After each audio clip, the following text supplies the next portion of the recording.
অবশেষে শুরু হয়ে গেল ফুটবল বিশ্বের মহাযজ্ঞ।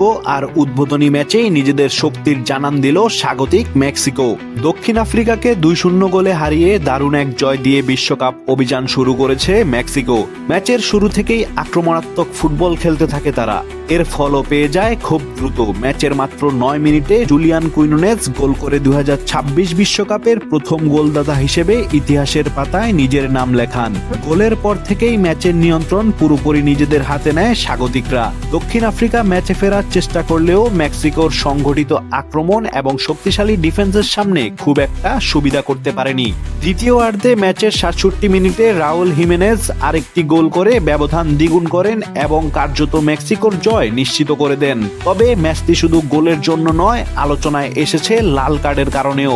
পুরো ম্যাচে দেখা গিয়েছে 3টি লাল কার্ড। দক্ষিণ আফ্রিকা 49 এবং 84 মিনিটে 2 খেলোয়াড় হারিয়ে 9 জনের দলে পরিণত হয়।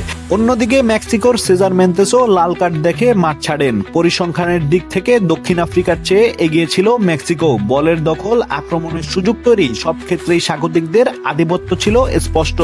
সব মিলিয়ে গোল, লাল কার্ড, উত্তেজনা এবং আবেগে ভরপুর এক ম্যাচ দিয়ে পর্দা উঠেছে 2026 বিশ্বকাপ ফুটবলের। আর প্রথম ম্যাচ দেখেই বলা যায়, এবারের বিশ্বকাপে রোমাঞ্চের কোনো কমতি হবে না।